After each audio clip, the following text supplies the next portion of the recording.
Hey, tonight, you're not in your cozy bed. You're on a reed mat on a floor of packed earth. The year is 2560 BCE. The air is thick with the scent of dust, the distant Nile. And something you pray isn't the beginning of a plague. You think being an engineer for the Pharaoh is about divine inspiration and grand designs. Try measuring stone blocks with a rope that shrinks in the heat, while your overseer screams that the gods are displeased with your geometry.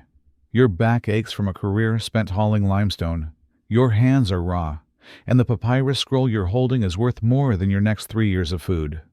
By the time the sun rises on this story, you'll understand why building a pyramid wasn't a miracle of the gods, but a miracle of human endurance, fueled by bread, beer, and fear. What time is it where you are? I'd love to know who's joining us tonight from around the world. And if you enjoy these quiet dives into the past, maybe hit that subscribe button. It tells me you want more stories like this one. Now dim the lights. Let the day's worries fade away. Let the sound of my voice be a soft background hum. You're not in control anymore. You're in ancient Egypt, and the Pharaoh has just decided to build a staircase to the stars. The good news, you're the one who has to build it. The bad news, the gods are watching and they are not patient. You live in a house made of mud and whispers nestled in the sprawling workers' village just beyond the shadow of the Great Plateau at Giza. The walls are thick, mud, that brick baked hard by a sun that never apologizes. They do a decent job of keeping out the worst of the daytime heat, but by night they bleed a cool dampness that seeps into your bones. Your floor is packed, earth hard and uneven. You've learned to navigate it in the dark, knowing which dip will catch your heel, which loose patch of dirt will puff up into a tiny cloud of dust with every step. The roof is a simple lattice of reeds and palm fronds. It keeps the sun at bay, but when the rare winter rain comes, it offers little more than a suggestion of shelter, weeping muddy tears onto your sleeping mat. You share this one-room space with your wife and 2 small children. There are no doors between rooms because there are no other rooms. This is it. Living, sleeping, eating it all happens here in a space smaller than a modern bedroom. In one corner sits your most prized possessions, stacked neatly against the wall, a handful of papyrus scrolls, rolled tight and tied with linen string. They are brittle, precious. On them are your calculations, your notes, your geometric proofs. Beside them rests a wooden palette holding your reed pens and small cakes of black and red ink. These are the tools of your mind, the things that separate you from the laborers in the quarry. They are worth a small fortune, and you guard them with your life. The rest of your home is sparse. A few clay pots for water and beer, a low wooden table, and the reed mats you all sleep on. The air is a constant symphony of smells, the smoky sweetness of baking bread from the communal ovens, the ever-present scent of the Nile's damp earth, the sharpness of onion and garlic from your neighbor's cooking fire, and over it all the fine, inescapable dust of the desert. It coats everything. It is the taste of the air you breathe, the film on the water you drink, the silent partner in every moment of your life. The sun has barely kissed the horizon, but the village is already stirring with the smell of baking. You rise not to the sound of an alarm, but to the scent of bread and the low murmur of voices. Breakfast is simple, unchanging. You chew on a dense, flat loaf of barley bread, its crust hard enough to scrape your gums. It's gritty, a constant reminder of the stone grinders that turned the grain to flour, leaving little bits of themselves behind. You dip it into a small bowl of watered-down beer. The beer is thick and sour, more of a fermented porridge than a drink, but it's caloric, and more importantly safer than the river water. Your children drink it too. It's the taste of morning, the fuel for a day of labor. Lunch is a hurried affair, eaten on sight. A handful of dried dates, another piece of bread, perhaps a raw onion you carry wrapped in a linen cloth. You eat quickly, squatting in the sliver of shade cast by a half-finished wall, your eyes always on the overseer. There is no time for leisure, only for sustenance. Dinner is the main meal, the one you return to as the sun bleeds purple and orange across the desert sky. Your wife has a stew simmering over a small fire outside your home. It's a simple pottage of lentils and beans flavored with garlic and leeks. Tonight, you are lucky. A neighbor shared a piece of dried fish from his morning catch on the Nile. The salty, smoky flavor is a luxury, a brief explosion of taste in a diet of blandness. Meat is a phantom, a thing for festivals and sacrifices. You might taste roasted goose or beef a few times a year during the festival of Apet, or when the Pharaoh declares a holiday. On those days, the entire village feasts.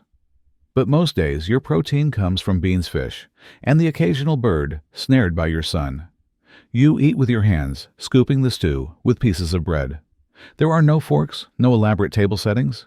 There is just the low table, the flickering lamplight, and the quiet rhythm of a family eating together, gathering strength from simple food for another day under the watchful eyes of the gods and the king. Your world is not governed by chance. It is governed by Ma'at. It is the divine principle of truth, balance, order, and justice. Ma'at is the feather against which your heart will one day be weighed.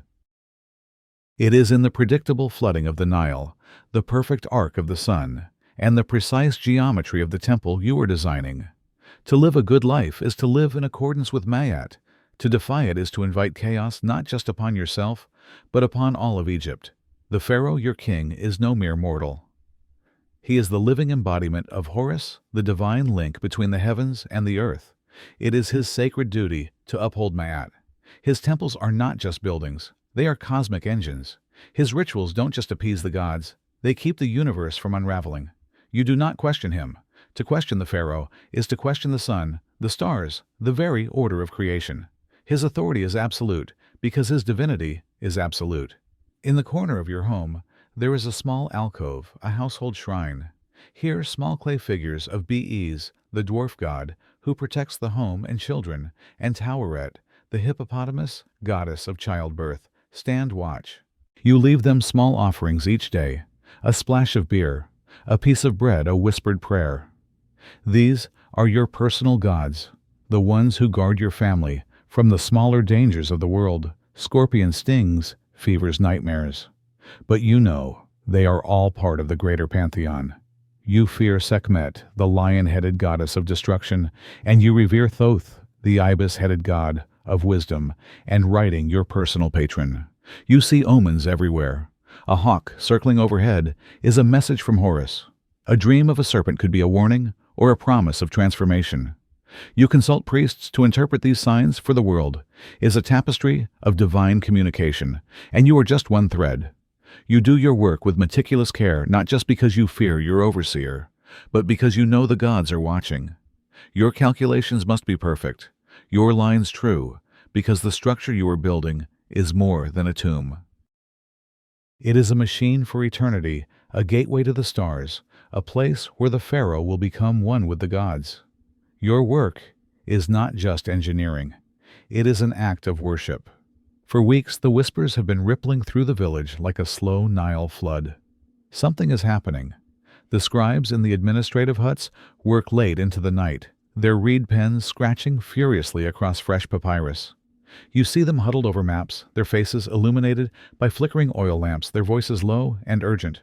More barges than usual are arriving from the quarries at Aswan, heavy laden with massive blocks of red granite far larger than what is needed for the smaller mastabas.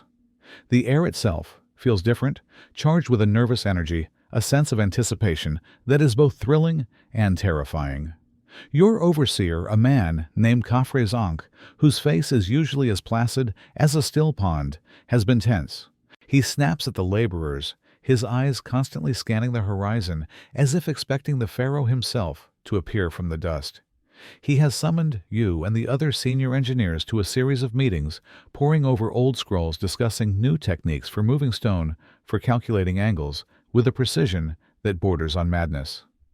Then the official decree arrives, delivered by a royal courier on a lathered horse. The old Pharaoh has journeyed to the field of reeds. His son Khufu now wears the double crown, and his first act as a living god is to command the construction of his eternal home. Not a tomb, but a monument that will outlast mountains, a true staircase to the stars. A great pyramid. You are summoned at dawn to the central planning tent. The air inside is thick with incense and the weight of history. The Grand Vizier himself is there, his eyes sharp, his presence immense. He unrolls a papyrus scroll across a long wooden table. On it is a design of breathtaking audacity, a structure of perfect geometric purity, its base covering more than a dozen acres, its peak reaching for the heavens. This is not just another tomb. This is a challenge to the gods themselves. A shiver runs down your spine, a cocktail of pure terror and dizzying ambition. This project will consume the rest of your life. It will demand every ounce of your skill, your knowledge, your very soul. It will break men, drain the treasury, and test the limits of human ingenuity. It is impossible, and you are the one who must make it real. You stand before the unrolled papyrus, the scent of ink and aged reeds filling your nostrils. But you barely notice. Your eyes are fixed on the drawing, the impossibly perfect lines that represent the Pharaoh's stairway to the stars. This isn't a mere architectural plan. It's a sacred map of the cosmos, laid bare. The Grand Vizier, his voice a low hum, points a slender reed pen to the calculations in the margins. He speaks not of stone and mortar, but of cosmic alignment. The main shaft of the king's chamber, he murmurs, his finger tracing a precise line, must align perfectly with the star Thuban. Not where it is now, but where it will be in the sky on the day of the Pharaoh's rebirth. Your blood runs cold. You are not just building a structure. You are being asked to predict the heavens. The four sides of the pyramid must face the cardinal points with an accuracy so fine that the gods themselves would nod in approval. The internal passages are not just corridors. They are spiritual pathways angled to guide the Pharaoh's soul toward the circumpolar stars, the land of the undying. The pressure is immense, a physical weight in the tent. This isn't about pleasing a mortal king. It's about ensuring the divine order, Ma'at, remains unbroken. A single miscalculation, a fractional error in an angle, and you haven't just failed an engineering project. You have failed the gods. You have endangered the eternal journey of the divine Pharaoh. The consequences of such a failure are unthinkable.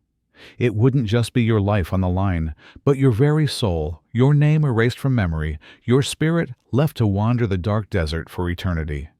You look at the other engineers around the table. Their faces are masks of calm reverence, but you can see the flicker of fear in their eyes. They understand, as you do the impossible task ahead. You are being asked to build eternity with tools of wood and rope. You are being asked to capture cosmic perfection in blocks of imperfect stone. The vizier rolls up the scroll. The sound is like the hiss of a serpent. The gods will be watching, he says, his gaze locking onto yours. Do not disappoint them. You walk out of the tent into the blinding morning sun, the divine blueprint seared into your mind. It is beautiful. It is terrifying. And from this day forward, it will be your life, your obsession, and perhaps your tomb. Your first task is not to cut stone, but to manage men. Tens of thousands of them. They pour into Giza from every corner of Egypt, summoned by the Pharaoh's decree. They are farmers, their fields lying fallow during the Nile's annual inundation. They are not slaves, not in the way you might think. They are not chained, not owned. They are part of a massive system of national service, a corvée labor force conscripted to build for their god-king. In return, they are housed, clothed, and fed. Their service is a form of taxation paid not in coin, but in sweat muscle and time. You walk through the sprawling workers' village, a city in itself teeming with life and simmering with quiet resentment. You see men who have left their families for months, even years. Their hands are calloused, their backs bent. They are organized into crews, or za'ai, of around 20 men, each with its own foreman and its own proud name, like the Friends of Khufu or the Drunkards of Menkaure. These crews build a camaraderie born of shared hardship, but it's a fragile thing. Your job is to keep them working. You are a man of scrolls and numbers, but now you must become a leader of men. You must assign tasks, coordinate schedules, and ensure the relentless pace of construction never falters. You quickly learn that morale is as crucial as any tool. The daily ration of bread and beer is not just food. It's the currency of cooperation. When the barges carrying grain are late, you see the anxiety ripple through the camp. Hungry men do not work. Angry men are dangerous. You listen to their complaints filtered through their foreman. A dispute over a ration, a tool that has broken a man who has fallen ill. You must be both judge and physician, offering what little comfort you can. You see the graffiti they carve on the stones in their rare moments of rest, jokes, curses, names of their sweethearts back home. It's a quiet rebellion, a reminder that these are not faceless drones. They are men with lives, with fears, with aching bodies, who dream of their villages on the cool banks of the Nile. They work not for glory, but because they have no choice. They believe in the Pharaoh's divinity, yes, but they also feel the overseer's whip. And you, the engineer, stand between them and the impossible demands of the gods. You need their bodies to build a tomb, but you know that to get the work done, you must also care just a little for their souls. Your journey takes you south up the Nile to the sun-scorched quarries of Aswan and Tura. This is where the Great Pyramid is born, not in quiet geometry, but in fire sweat and the deafening shriek of stone. The heat is a physical force. It radiates off the granite cliffs, creating a shimmering haze that distorts the air. There is no shade. The sky is a vast, empty blue offering no mercy. Here thousands of men toil under the relentless sun, their skin baked to the color of the red desert sand. You are here to oversee the extraction of the massive granite blocks for the king's chamber and the gleaming white limestone for the pyramid's outer casing. There is no dynamite, no heavy machinery. There is only human muscle and ancient ingenuity. You watch as the quarrymen work. They are masters of a brutal craft. To split a granite block, they first carve a line of small holes into the rock face using hard dolerite pounders. It's slow, painstaking work. The rhythmic thud, thud, thud of stone on stone is the quarry's heartbeat. Once the holes are deep enough, they hammer in wooden wedges.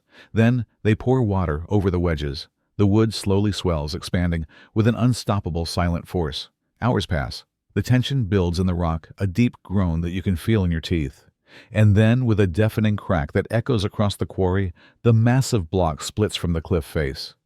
A raw, perfect piece of the earth, freed by water and wood.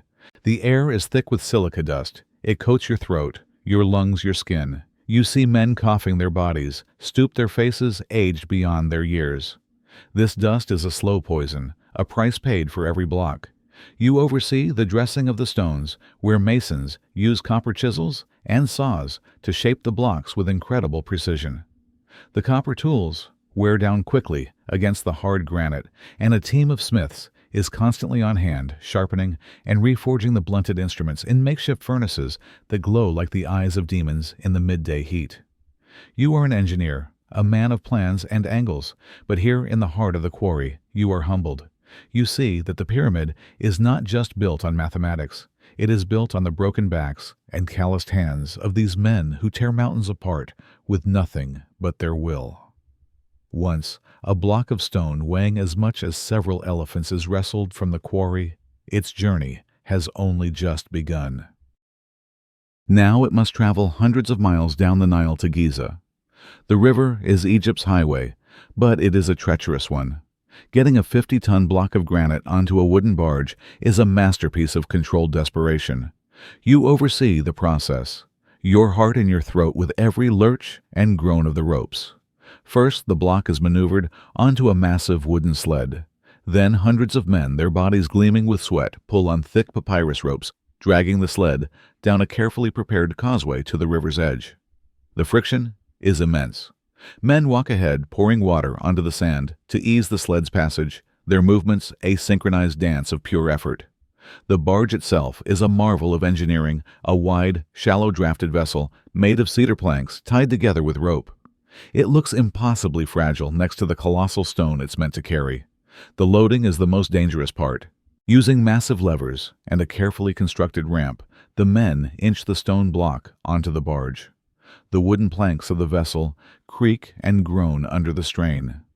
A single misplaced lever, a snapped rope, and the block could plunge into the river lost forever, and likely taking several men with it. You hold your breath until the stone settles and the barge, now sitting dangerously low in the water, stabilizes. Then begins the journey north. The barge is steered not by a rudder, but by teams of men with long oars fighting the river's currents. The journey is slow, taking weeks. You pray to Sobek, the crocodile god, for safe passage. A sudden storm, a hidden sandbank, or an aggressive hippopotamus could spell disaster. You have seen it happen. A barge capsizes its precious cargo, sinking into the muddy depths, the work of months lost in minutes. The loss of the stone is a catastrophe, but the loss of the men is a quiet tragedy, their names recorded by a scribe, their families left to mourn. You stand on the riverbank, watching the fleet of stone-laden barges drift slowly into the horizon. Each one is a floating prayer, a testament to human audacity. You have sent a piece of a mountain on a journey down a river, all for a king's tomb. The sheer scale of it is humbling, and the risk ever present. At the Giza Plateau, the real work of defying gravity begins. The stones have arrived, but the pyramid's peak is hundreds of feet in the air. There are no cranes, no wheels on these massive blocks, no engines to do the heavy lifting. There is only the oldest technology known to man, brute force multiplied and guided by ingenuity. The primary tools are the sled and the rope. You watch as a multi-ton block of limestone is levered off its barge and onto a wooden sled. The sled's runners are smooth designed to glide over prepared surfaces. But even with a smooth surface, the friction is immense. A team of men, sometimes dozens, sometimes hundreds for the largest blocks, is harnessed to thick ropes made of papyrus or palm fiber. They lean into the ropes, their muscles straining their feet, digging into the earth for purchase. It is a slow, agonizing procession. The sled moves inches at a time. The foreman chants a rhythmic count, a work song, to keep the pullers synchronized. One man out of step, and the rhythm is broken, the momentum lost. It is a tug of war with inertia itself. To make the journey possible, a pathway of wooden beams or wet clay is laid before the sled. You see teams of boys running ahead, pouring water from clay jars directly in the path of the runners. It's a simple trick, but a vital one. The water lubricates the sand, reducing the friction just enough to allow the colossal weight to move. Without it, the sled would grind to a halt. You are constantly inspecting the ropes. A single fraying strand could be a death warrant. You've seen ropes snap under the strain, whipping back with lethal force, cutting men down where they stand. The sound of a rope giving way is a sharp crack, followed by screams, and then the sickening crunch of the stone sled sliding back, crushing anything or anyone in its path. You, the engineer, are responsible for the physics of it all. The angle of the pull, the strength of the ropes, the lubrication of the path. You walk alongside the pulling teams, your eyes scanning for any sign of weakness, any faltering in the rhythm. It is a terrifying ballet of tension and force. Each block that reaches the base of the pyramid is a small victory, a triumph against the simple, crushing weight of the world. And there are millions more to go. Once the stone is at the base, your true torment begins. It is not a battle of muscle, but of the mind. Your task is to ensure that this mountain of stone rises at a perfect unwavering angle, 51.84 degrees, not 51.7, not 52. A mistake of a single fraction of a degree at the bottom will become a catastrophic error at the top, an insult to the Pharaoh, and a flaw in the fabric of Ma'at. Your tools are laughably simple. You have a plumb line, a weight tied to a string to check verticality. You have a set square made of wood to check right angles. You have a long, straight-sided level with a plumb line hanging in the middle to ensure a surface is perfectly flat. These are tools for a carpenter's shed, yet you are using them to build a stairway to heaven. Every day is a ritual of anxiety. As a new layer of stones is laid, you are there, your shadow stretching long in the morning sun. You place your level on the casing stones, your heart pounding in your chest as you wait for the plumb line to still. Is it centered? Is it true? You hold your wooden protractor against the rising slope, squinting against the glare of the white limestone. The sun is your enemy. The heat makes the wood warp, the ropes shrink, the air shimmer, distorting your vision. You have to account for it all. A slight shift in the foundation, a block that is settled unevenly, it all falls on you. At night, you don't sleep. You see angles in your dreams. You trace lines in the sand of your hut, rechecking calculations you've already checked 100 times. You are haunted by the geometry of the gods. The foreman trusts muscle, the scribes trust numbers. But you, the engineer, you have to trust a piece of string and a weight to build a monument that will outlast eternity. It is a terrifying responsibility. The pyramid must be perfect. Not for the Pharaoh, not for your overseer, but for the gods who see every flaw no matter how small. The pyramid grows layer by agonizing layer, and with its height comes a new, fiercely debated problem. How do you get the stones to the top? There are no easy answers, only theories whispered in the planning tents among the engineers. The debate rages a quiet intellectual war, fought with sketches on papyrus and models made of clay. One faction argues for a single, massive straight ramp, a colossal highway of mud brick and timber rising from the desert floor directly to the ever-growing peak. It is a brute force solution, simple in concept but monstrous in scale. To maintain a gentle enough slope, the ramp would have to be over a mile long by the time the pyramid is finished. It would require more materials and labor than the pyramid itself. It is a monument to build a monument. You argue against it. The sheer resources required would cripple the project. Another group proposes a different vision, a winding or switchback ramp, one that zigzags up one face of the pyramid. It's a more efficient use of materials, but it presents its own nightmare. How do you turn a 50-ton block of granite on a narrow corner hundreds of feet in the air? The risk of a block toppling, of destroying the carefully placed casing stones below, is immense. It is a solution born of elegance, but it is fraught with danger.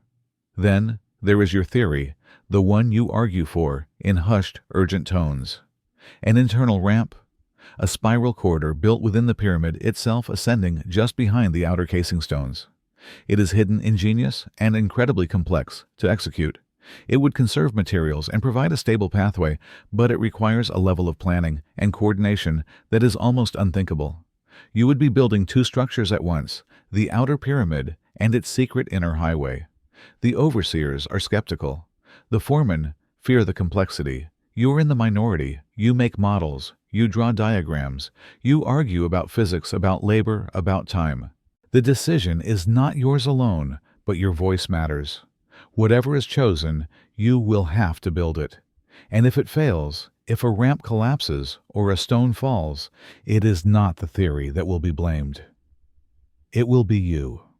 As the sun sets, casting long, cool shadows across the plateau, you leave the world of cosmic geometry and return to the world of men. You walk back to the workers' village, a sprawling, chaotic city built of mud brick and necessity. This is your home, but it is also a massive temporary settlement, housing tens of thousands of laborers, and it pulses with a life that is both vibrant and grim. The streets are narrow, unpaved, and filled with the sounds and smells of life lived in close quarters. Children run through the alleys chasing dogs and kicking up dust. Women gather at the communal wells, their voices a low murmur as they share gossip and grievances. The air is thick with the smoke of thousands of small cooking fires and the smell of baking bread from the massive state-run bakeries that churn out loaves by the thousands each day. Your home is slightly larger than a laborer's, a mark of your status, but it is still just a few rooms of packed earth and reed roofing. Here you are not an engineer of the gods. You are a husband and a father. You listen to your wife speak of the rising price of fish, at the market of a neighbor's child who has fallen sick with a fever.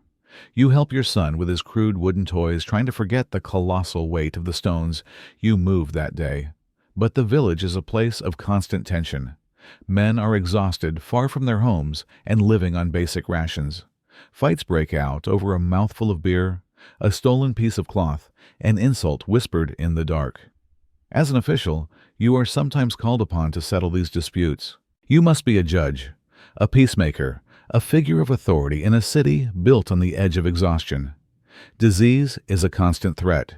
With so many people living so close together, fevers and stomach ailments spread like wildfire. The medical tents are always full. You see the funeral processions, small, quiet affairs, a stark contrast to the eternal palace you are building for the king. Life here is cheap, and death is a familiar neighbor. At night, you lie on your mat and listen to the sounds of the village, a crying baby, a distant song, the low murmur of men drinking away their aches.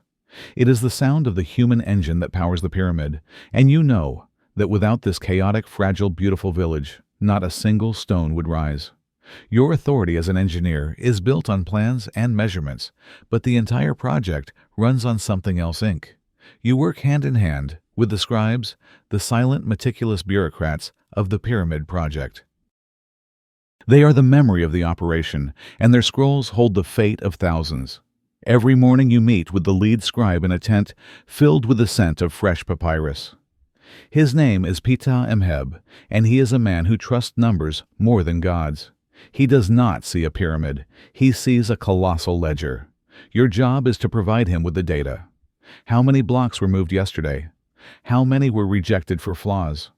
How many copper chisels were blunted against the granite? He records everything. His fingers are stained with black and red ink. On his palette, he mixes soot for the numbers and ground ochre for the headings.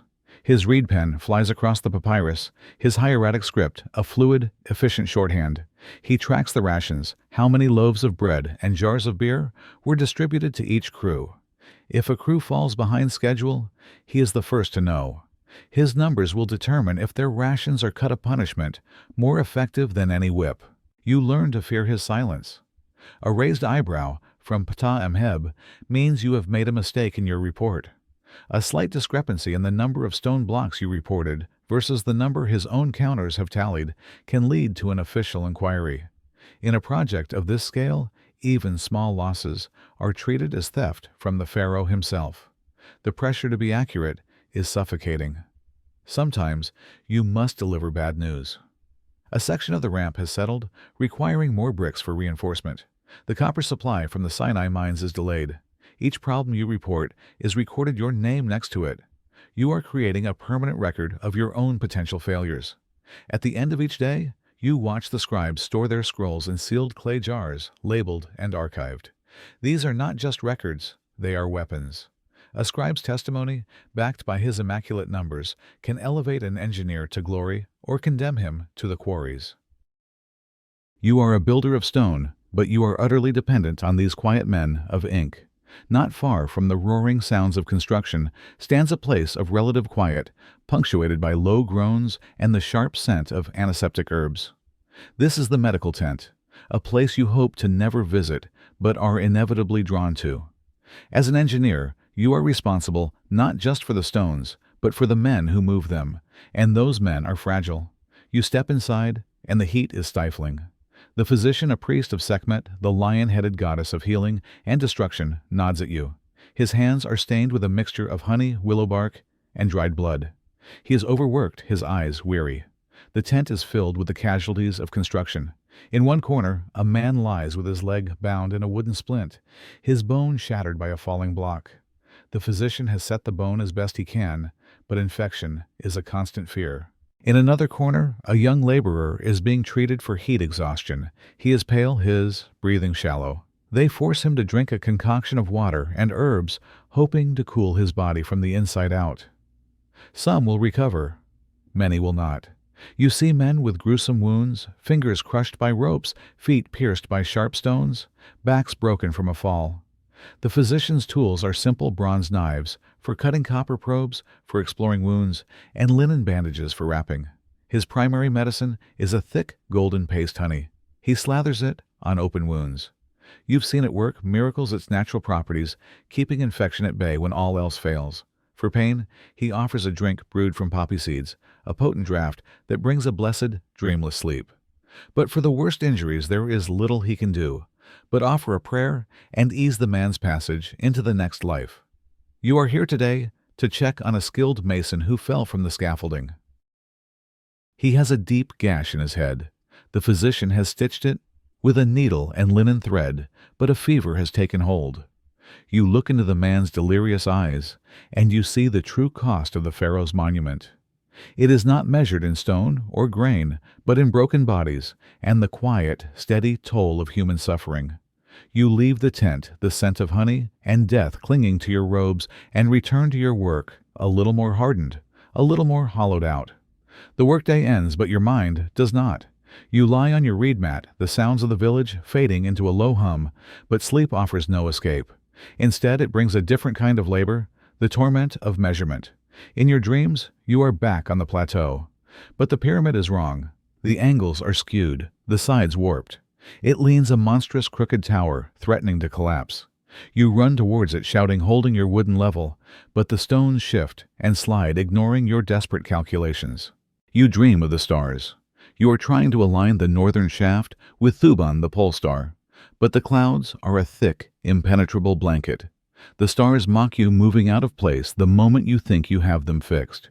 You wake in a cold sweat, your heart pounding. The dream felt so real that you have to resist the urge to run out into the night and check the plumb lines yourself. The responsibility is a physical weight. You are the guardian of a divine geometric truth. The entire cosmos is reflected in this structure, and you are the one tasked with ensuring that reflection is perfect. You start seeing angles and lines everywhere, in the way a shadow falls across the floor, in the pattern of cracks on a dried mud brick, in the flight of a bird across the sky. Your mind has become a relentless calculator, constantly checking, rechecking, and doubting. You have conversations with yourself in the dead of night. Did you account for the Earth's curvature? A ridiculous thought, you tell yourself. But the fear lingers. Did the rope you used for measuring the baseline shrink in the morning dew? Did the scribe record a 7 as a 6? You go over the papyrus scrolls in your mind. Every number, every symbol, you become obsessed with the small things, because you know the grand design is built upon a foundation of countless, tiny, perfect details. One of those details being wrong could bring shame, not just upon you, but upon your entire lineage. This pyramid is not just a building, it is your soul made visible in stone, and so you do not sleep. You measure, and you pray that your waking measurements are truer than your dreams. The outer shell of the pyramid rises toward the sun, a spectacle for all to see. But the true heart of your work lies deep within in the darkness, where the passages and chambers of the afterlife are being carved from solid rock. This is the most sacred and the most dangerous part of the construction. You descend into the pyramid through a narrow, sloping corridor. The air grows cool, and still the sounds of the bustling world above, fading into a muffled heartbeat. The only light comes from the flickering oil lamps held by the workers, casting long, dancing shadows on the limestone walls. The space is claustrophobic. You have to stoop to move through the passages. The air is thick with stone dust and the smell of stale lamp oil. Here, elite teams of masons are at work, chiseling out the grand gallery, the Queen's chamber, and finally, the King's chamber. Their work must be flawless. The granite blocks that will form the roof of the King's chamber weigh up to 80 tons each. They must be positioned with hair's breadth precision to distribute the colossal weight of the millions of stones above. You oversee the placement of these monoliths, a process that takes weeks of careful maneuvering with levers and sand-filled shafts. The silence in these chambers is profound, almost spiritual. The workers speak in whispers, as if not to disturb the spirits that already inhabit this space. There is a constant fear of a stone block shifting, of a passage collapsing. Cave-ins are a real and deadly threat. You've lost men in the darkness, their bodies buried forever within the very tomb they were building. As you stand in the unfinished King's chamber, you are standing in the very center of a man-made mountain. The weight of the pyramid presses down from all sides. It is a humbling, terrifying feeling. This chamber is not a room. It is the heart of eternity. It is here that the Pharaoh's soul will begin its journey to the stars. Your job is to make sure that journey is perfect. You run your hands over the smooth, cool granite walls. The craftsmanship is breathtaking. Every joint is seamless. You are building a tomb fit for a god, and you do so while holding your breath, hoping the mountain of stone above you decides to hold its breath as well. Word comes down from the royal court like a bolt of lightning: the Pharaoh is coming. Not his vizier, not an overseer, but the living God himself. A wave of frantic energy washes over the construction site. The chaos of the last few months is suddenly replaced by a veneer of perfect, terrified order. Ramps are swept clean of debris. Tools are stacked neatly. Foremen who yesterday were screaming curses at their crews are now inspecting their workers' loincloths for cleanliness. A sense of panic hangs in the air, masked by a facade of deep reverence. You have not slept in 2 days. You have reviewed every scroll, checked every measurement, and rehearsed what you will say 100 times. Your finest linen tunic, the one reserved for festivals, has been washed and pressed. The day arrives. The royal procession appears on the horizon, a shimmering line of gold and white in the desert haze. Soldiers with gleaming spears clear the path. Priests swing censers, the scent of frankincense and myrrh, momentarily overpowering the smell of dust and sweat.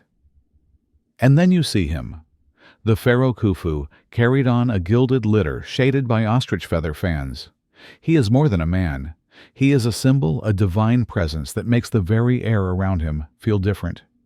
As he steps from his litter, you and every other man on the plateau drop to your knees, faces to the ground. You do not look at him directly.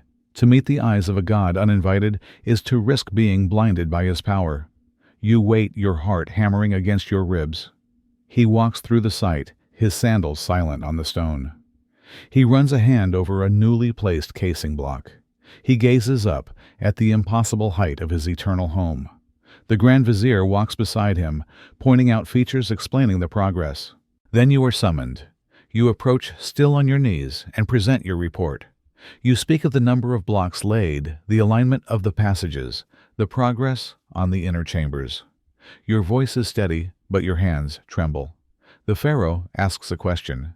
His voice is quiet, but it carries the weight of absolute authority.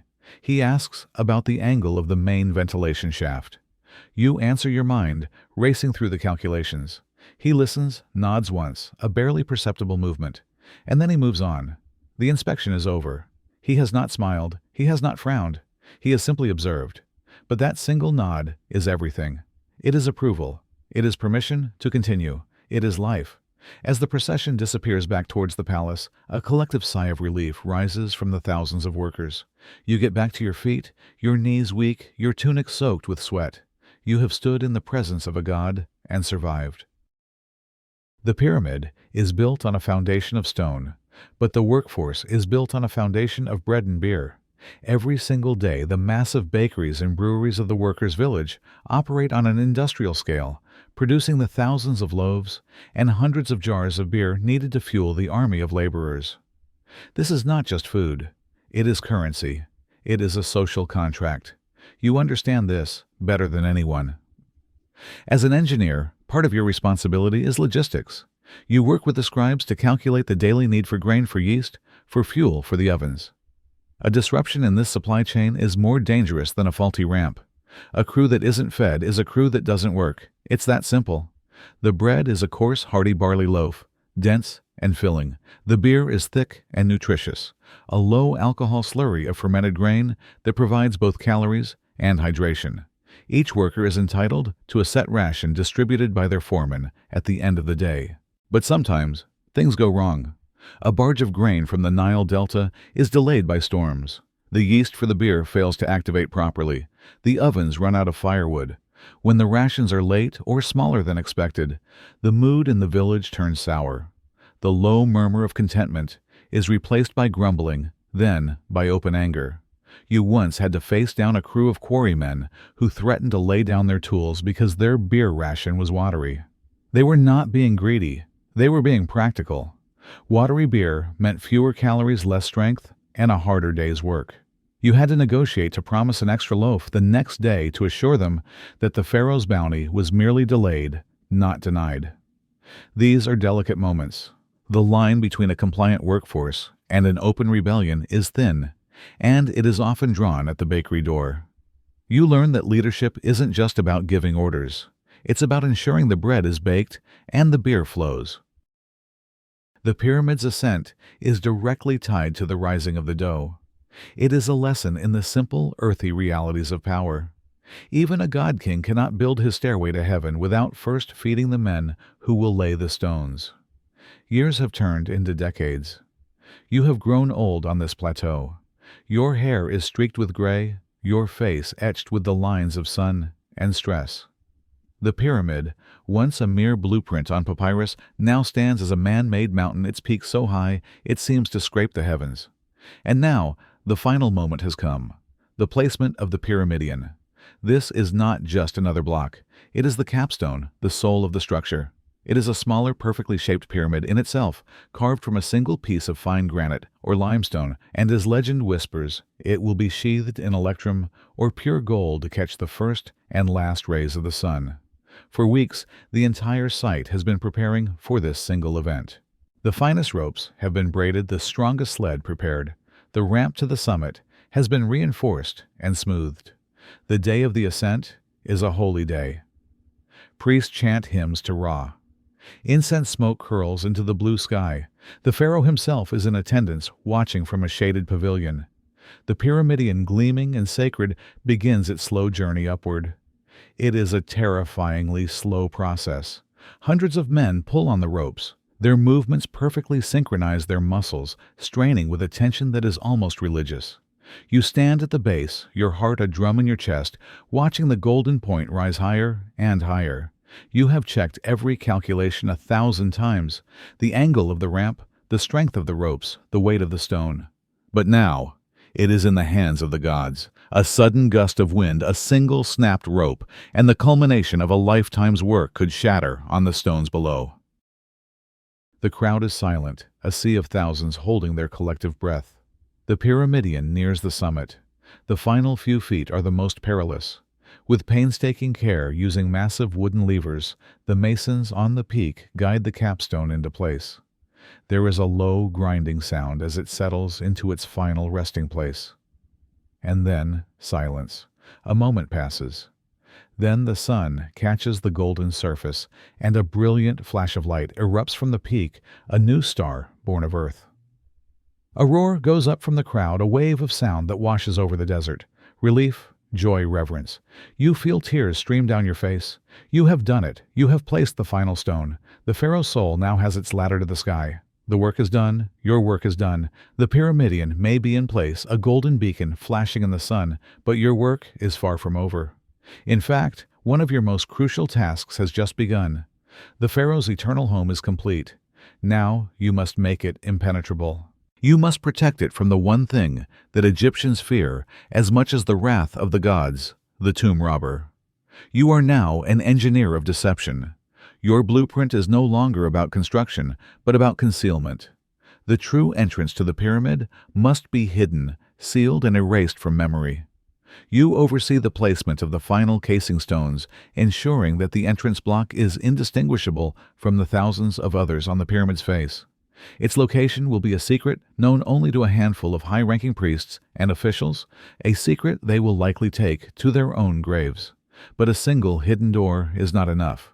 You must create a labyrinth of confusion within the pyramid itself.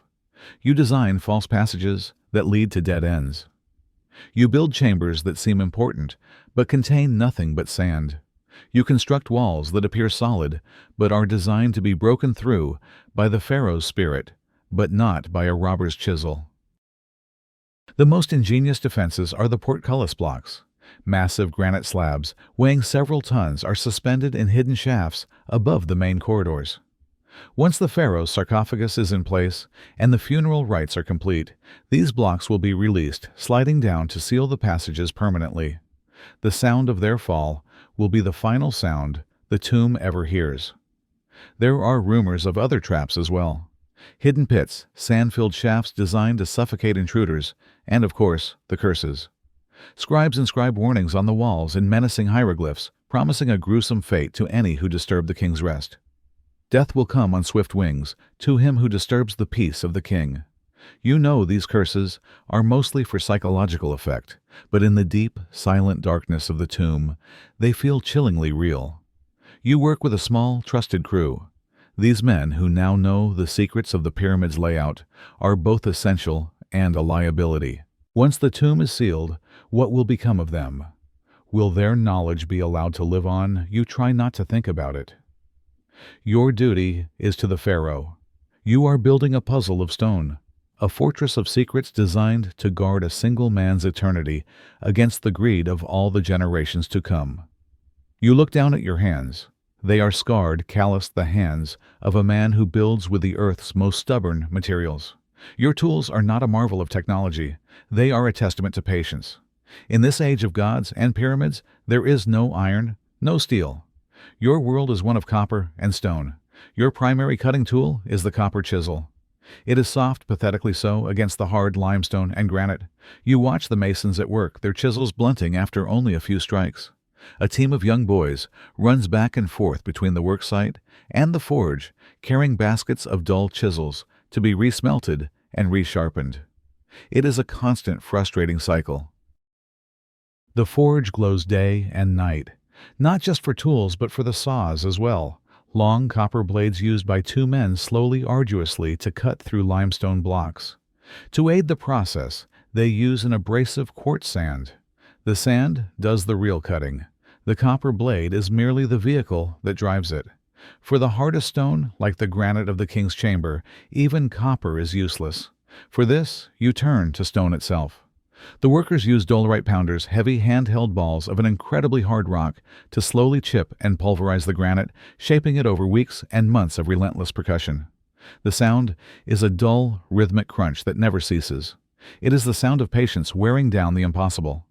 Measurement is an exercise in approximation and trust. You use cubit rods, wooden sticks, marked with the length of the Pharaoh's forearm. But wood warps in the heat and swells in the damp. You use ropes for longer measurements, but they stretch and shrink. You must constantly recalibrate, constantly check your tools against a master standard, hoping that your measurements today will match your measurements tomorrow. Your most sophisticated instruments are the plumb line and the level, relying on nothing more than gravity to show you what is true. It is a humbling experience. You are building one of the most precise structures in human history with tools that a child could make. It forces you to rely not on technology, but on skill, on observation, and on an almost fanatical devotion to getting it right. Your tools may be primitive, but your mind must be anything but. As night falls and the crushing heat of the day gives way to the cool desert air, your work does not end. You climb to the top of the rising pyramid, a place closer to the stars than any man has stood before. Your purpose is not to rest but to watch. The pyramid is more than a tomb. It is an astronomical instrument, and you are its calibrator. The Pharaoh's belief is clear. His soul will ascend to the heavens to join the circumpolar stars, the ones that never set. Specifically, he will become one with Osiris, and Osiris is represented in the sky by the constellation you call Sa, known to later civilizations as Orion. Your task is to ensure the pyramid is a perfect launch pad for this celestial journey. The so-called air shafts in the king's and queen's chambers are not for ventilation. They are star shafts. You have calculated their angles with painstaking precision. The southern shaft of the king's chamber must point directly to Orion's belt, as it would have been positioned in the sky in 2560 BCE. The northern shaft must aim for Thuban, the pole star of your era. Tonight, you check the alignment. Your tools are simple sticks and sight lines.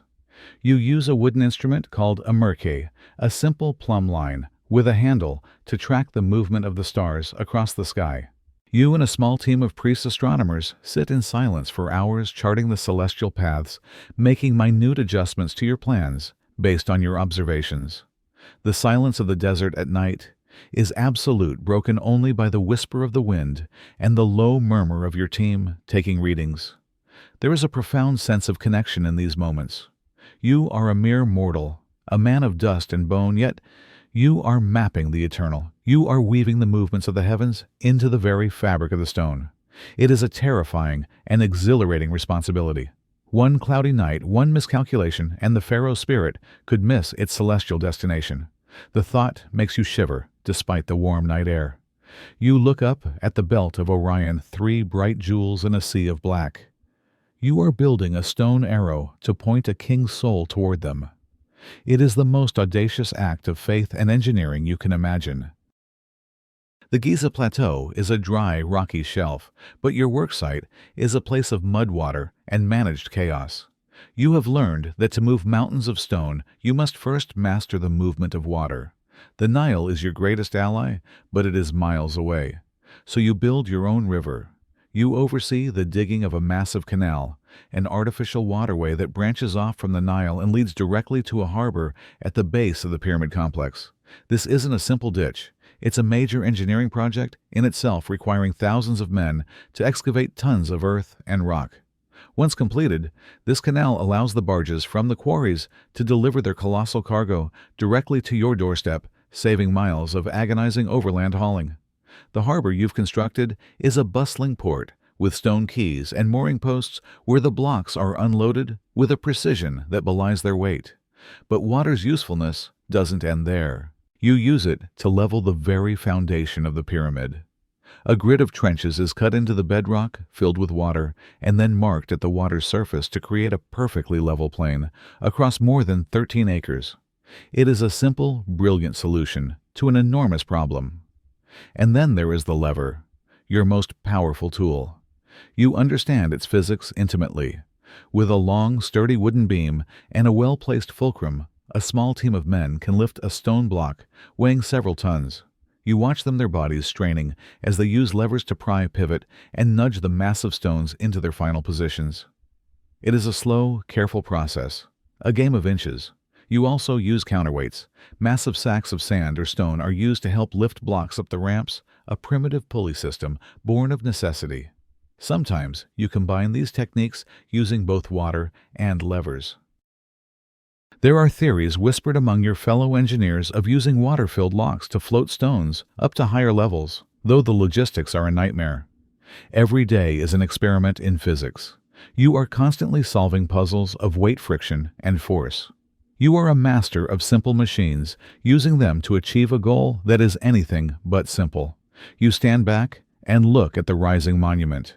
Your shadow is long in the late afternoon sun. This pyramid has been your entire adult life. You were a young man when the first stone was laid. Now your children have children of their own. You have poured your intellect, your spirit, your very health into these stones. Every angle, every corridor, every perfectly joined block is a testament to your skill. You know its secrets, its hidden passages, its subtle imperfections that you, and you alone, tried to correct. This structure will stand for thousands of years. It will defy winds, sands, and the fall of empires. It is the most permanent thing a human being has ever built. It is your masterpiece. And yet your name will be nowhere on it. There will be no statue of you in the courtyard, no inscription in the burial chamber praising your genius. The glory belongs to the Pharaoh alone. His name, Khufu, is carved into the cartouches, his spirit destined for eternity. You are an instrument, a tool wielded by a god-king. A highly valued tool, yes, one that is fed, housed, and respected among the workers, but a tool nonetheless. When you die, you will be buried in a simple tomb in the workers' cemetery, a small mastaba of mud brick, not stone. Your grave goods will be modest, a few clay pots, perhaps a worn cubit rod, and a scroll with your name on it, a name that the sands will quickly erase. Do you feel bitterness sometimes? A flicker of resentment when you see the extravagance of the royal court while your own family eats barley bread. But mostly, you feel a deep, quiet sense of purpose. You have participated in something eternal. You have helped to uphold Mayat. You have built a bridge between Earth and the stars. You may be anonymous, but your work is not. It will speak for you long after your name has turned to dust. You are the invisible architect, the ghost in the machine of eternity. And in a strange way, that is its own kind of immortality. You are not alone in this monumental undertaking. You are part of a select group, an unofficial guild of architects, engineers, and master craftsmen. You are the minds behind the muscle, the keepers of the sacred knowledge required to build for a god. This brotherhood is your sanctuary and your greatest resource. You meet in the quiet of the evenings away from the noise of the worksite and the prying eyes of the overseers. You gather in a secluded tent, sharing beer, and spread your voices low as you discuss the day's challenges. Here, you can speak freely.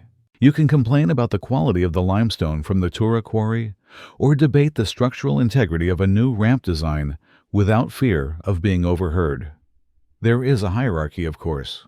The Grand Vizier, who may also be the chief architect, holds the ultimate authority. But beneath him, you and your peers share a bond forged in shared pressure and intellectual respect. You learn from one another. An older engineer who worked on the tomb of the previous pharaoh shares his knowledge of subterranean chamber construction. A younger, more ambitious colleague proposes a new, more efficient method for lifting granite blocks.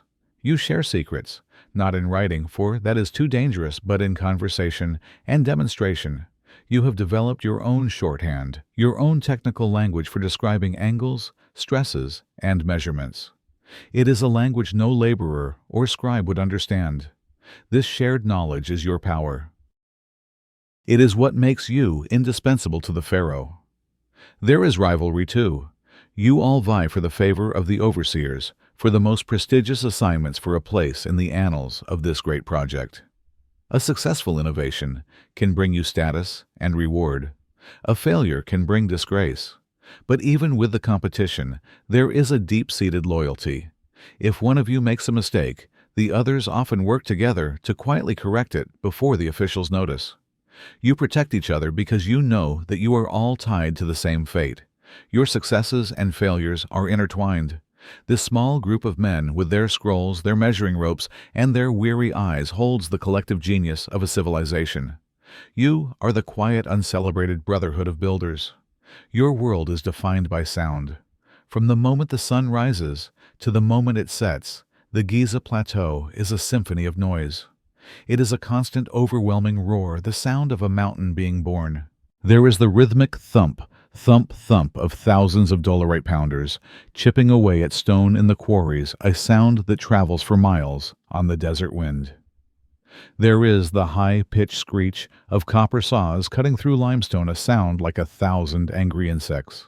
There is the low, guttural groan of massive wooden sleds being dragged across the sand, the friction a deep, resonant hum.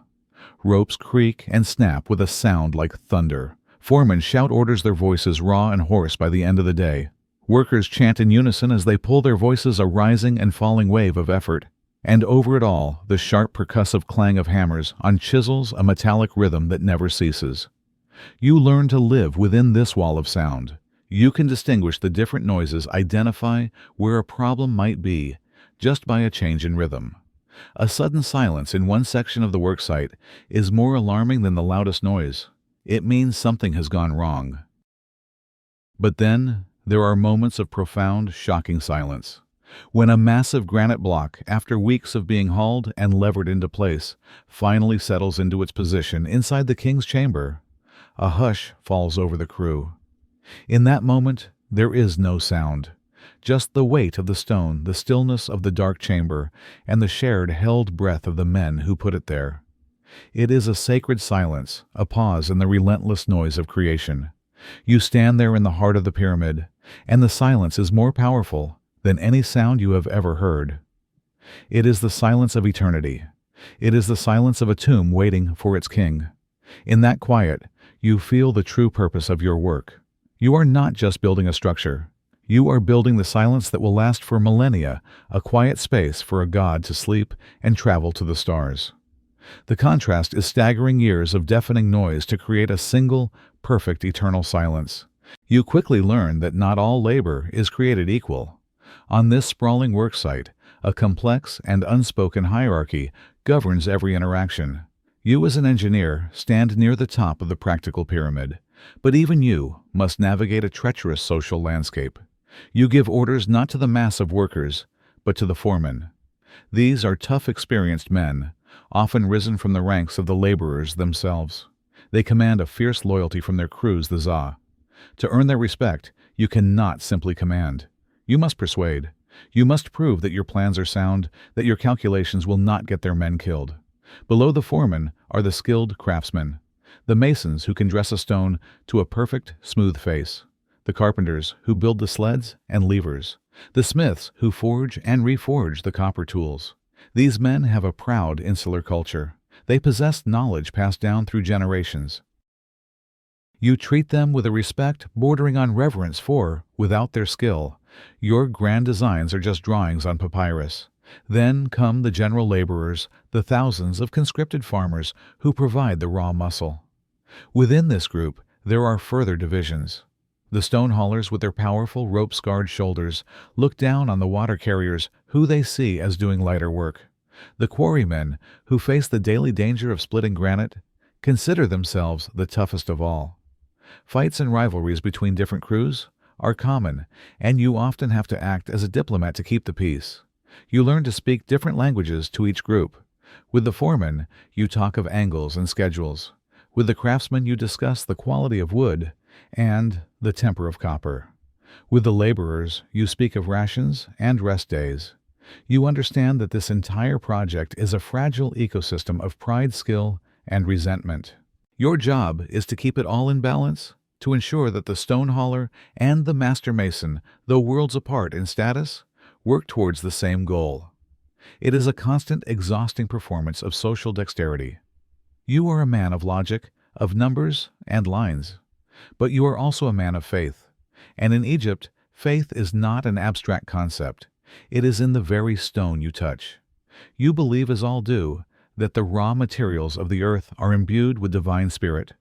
The red granite from the Aswan quarries is not just rock. It is the blood and strength of Ra, the sun god. The white limestone from Tura is the purity of Osiris. Before a major quarrying operation begins, priests are sent to perform rituals. They make offerings to Khnum, the ram-headed god of creation, who is said to fashion men from the clay of the Nile. They ask his permission to cut into the sacred earth. You watch these ceremonies, and though your mind is on the geological fissures of the rock face, you feel a sense of reverence. You are not just harvesting material. You are borrowing from the gods. When a particularly massive block is successfully quarried, it is treated with a respect verging on worship. It is given a name, like Khufu awakens the gods. Priests anoint it with sacred oils and chant incantations as it is loaded onto the barge. You know that the ropes and levers are doing the physical work, but you also believe that the hymns and prayers are helping to lighten the spiritual load, persuading the spirit of the stone to cooperate. Sometimes strange things happen that reinforce this belief. A block splits with a perfect clean face against all odds. A dangerous transport down the Nile is completed during a sudden calming lull in the wind. In these moments, you and the workers exchange knowing glances. The gods are pleased. Conversely, when a block cracks or a barge sinks, it is seen as a bad omen. The priests are consulted. Have we offended a god? Was the ritual performed incorrectly? The project might be halted for days while purification ceremonies are performed. Your logical mind might search for a flaw in the rigging or a weakness in the wood, but your Egyptian heart knows that it is wise to heed the displeasure of the divine. You live and work in a world where physics and metaphysics are one and the same. His name is Nefermat, and he is your contemporary, your colleague, and your silent rival. He is in charge of the causeway, the great stone road that will link the Valley Temple to the pyramid itself. He is known for his ambition, his speed, and a certain arrogance that you find unsettling. For months, you have watched his section of the project progress at a startling pace. He cuts corners where you would double-check. He pushes his workers harder with less regard for their exhaustion. One day, word comes from his worksite. There has been a collapse. You rush to the causeway, your stomach tight with a mixture of professional concern and a dark, shameful flicker of "I told you so." A massive section of the rampart has given way. A poorly laid foundation built on unstable sand without proper reinforcement has buckled under the weight of the limestone blocks. Men have been injured, some are still trapped beneath the rubble. The Grand Vizier is there, his face a mask of cold fury. Nefermat is on his knees, his forehead pressed to the dust, begging for mercy.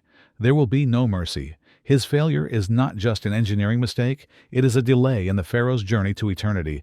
It is an offense against Mayat. You watch as he is stripped of his title, his tools broken before him.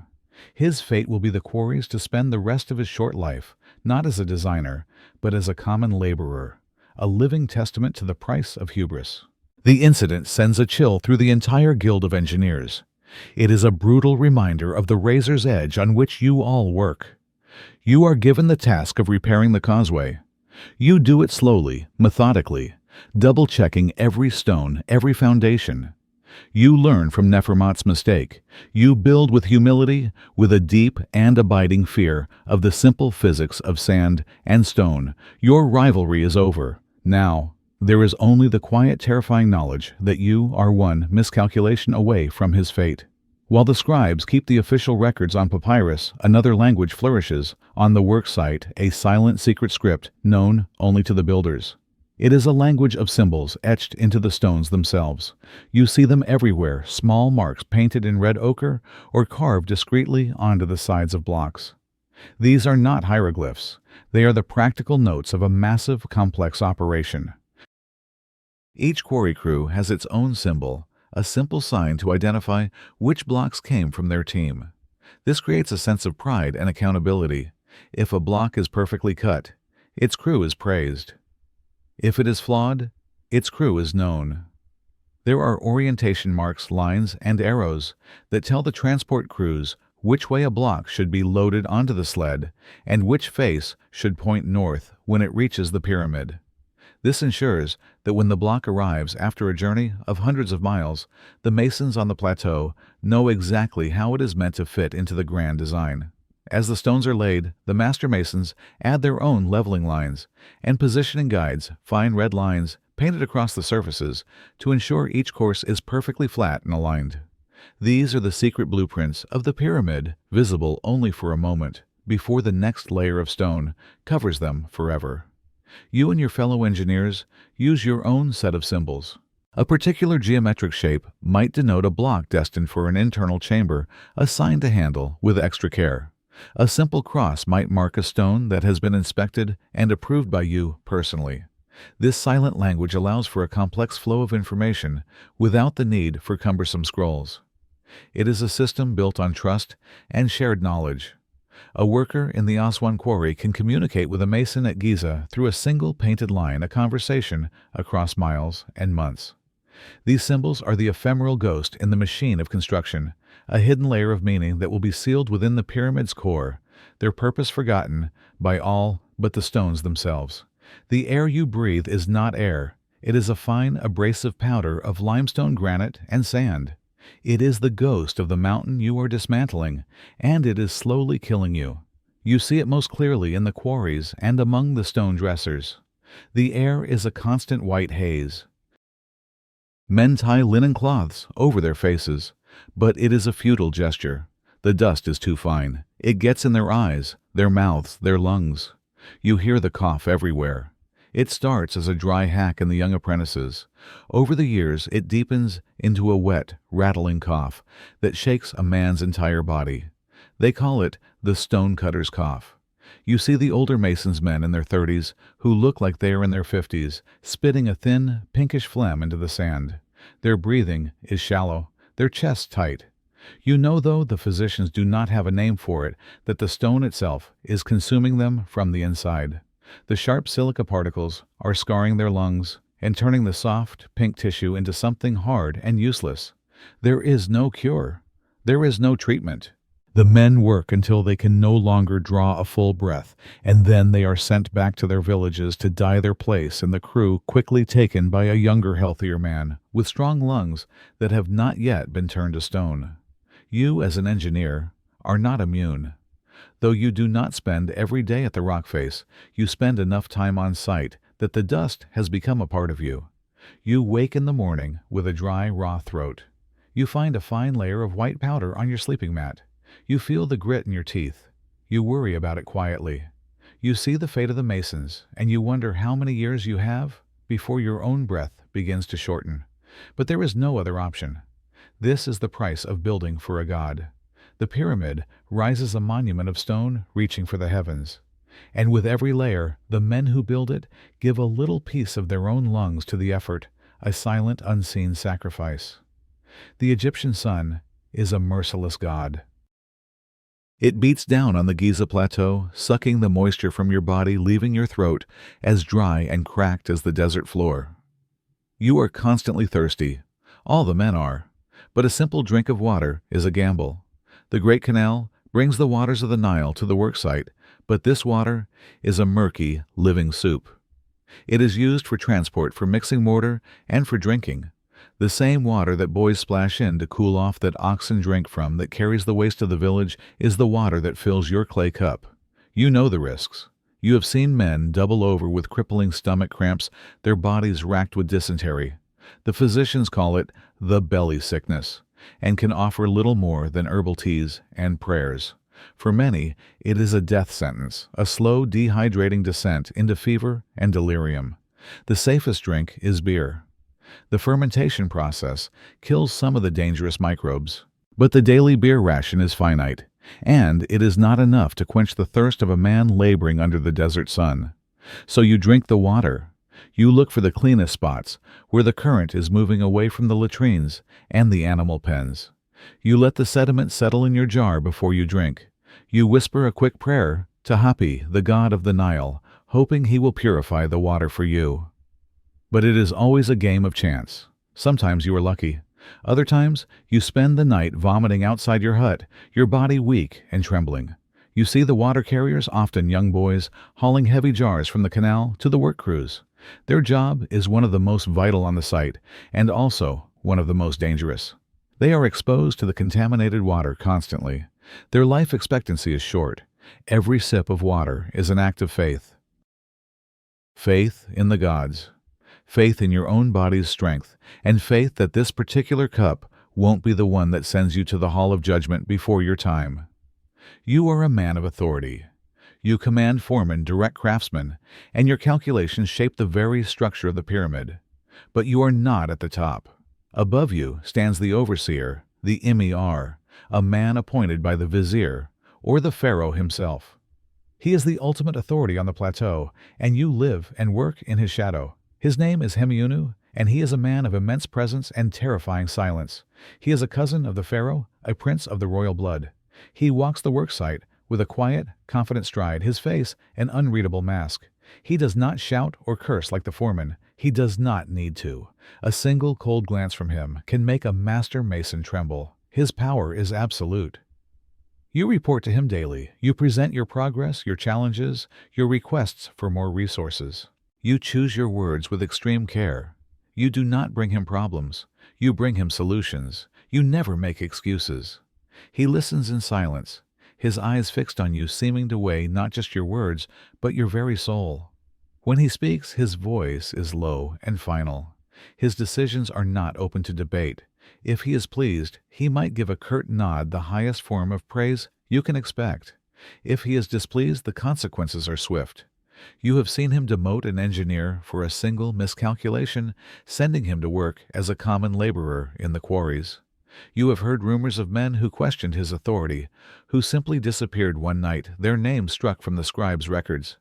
You learn to anticipate his moods, to read the subtle shifts in his expression. You ensure that your section of the work is always in perfect order when he makes his inspections. His shadow is a constant source of pressure, a reminder that your status, your career, and your life are held in his hands. He is the human face of the Pharaoh's will, and his judgment is as final and as unyielding as the granite blocks you wrestle with every day. You respect him, you fear him, and you do everything in your power to remain invisible to his displeasure. The days blur into a rhythm of work, a cycle of planning, measuring, and supervising. And in this routine, it is easy to become complacent.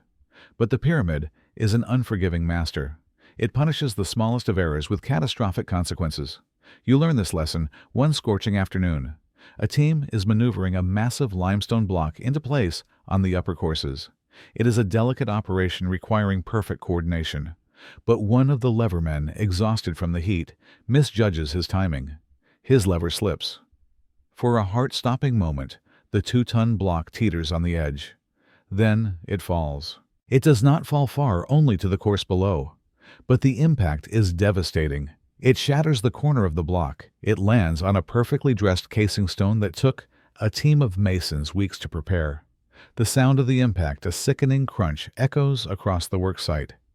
A sudden, terrible silence follows as everyone freezes, staring at the damage. The foreman is screaming. The leverman is on his knees, his face white with terror. The overseer will be here any minute. Your mind races. This mistake happened in your section. You are responsible. The broken stone is more than just a piece of limestone. It is a flaw in the perfect face of the pyramid. It is a disruption of Mayat. It is your failure. The punishment is swift. The leverman is taken away by the guards, his fate sealed. The foreman is publicly flogged for his crew's carelessness. And you are brought before the overseer. You stand before him, your head bowed, and explain the cause of the accident. You do not make excuses. You take responsibility. He listens, his face unreadable. He could have you sent to the quarries, or worse. But this time, he is strangely measured. Fix it. He says, his voice cold as a tomb. And see that it does not happen again. You are dismissed. You are relieved, but also deeply shaken. The incident is a brutal reminder of the weight you carry. In this project, there is no room for error. A single moment of inattention, a single slip, and lives and reputations can be shattered as easily as stone. Life on the plateau is a grind of dust, sweat, and endless calculation. It is easy to lose sight of the purpose, to see only the raw, brutal labor. But then there are moments, brief, fleeting moments, when the veil of the mundane is lifted and you are reminded that you are part of something divine. One such moment comes at dawn. You have climbed the pyramid in the pre-dawn darkness to check an alignment before the day's work begins. You stand on the upper courses hundreds of feet above the sleeping world. The desert is a sea of cool purple shadows. The Nile is a silver ribbon in the distance.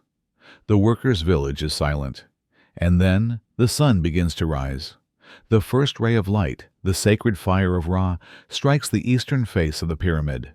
The white Torah limestone, polished to a mirror sheen, catches the light and explodes into a blaze of gold. The entire structure seems to set fire, not with destructive flame, but with pure divine light. It is so bright it is almost impossible to look at. You are bathed in this golden radiance. In this moment, you are not an engineer, not a supervisor, not a man of tools and numbers. You are a priest standing on a sacred mountain, witnessing the birth of a new day. You feel a sense of awe so profound it brings you to your knees. You understand in a way you never could from the scrolls and blueprints the true meaning of your work. You are not just building a tomb. You are building a vessel for the sun god himself. You are creating a permanent sunrise, a mountain of light that will anchor the heavens to the earth for all eternity. The moment passes. The sun climbs higher, the light softens, and the sounds of the worksite begin to drift up from below. But the feeling remains. It is a memory you will carry with you through all the dust, the pain, and the frustration. It is a glimpse of the divine, a reminder that your small finite life is part of an infinite sacred design. And for that, you are grateful. 3.32. The Silent Protest. The laborers are not slaves, but they are not free. Their lives are governed by the foreman's shout, the scribe's ration list, and the relentless demands of the pyramid. Open defiance is suicide. A man who refuses to work is flogged, starved, or simply disappears. But resistance finds other ways to breathe. It lives in the small, silent acts of protest that you, as an engineer, have learned to recognize. It is a quiet art form.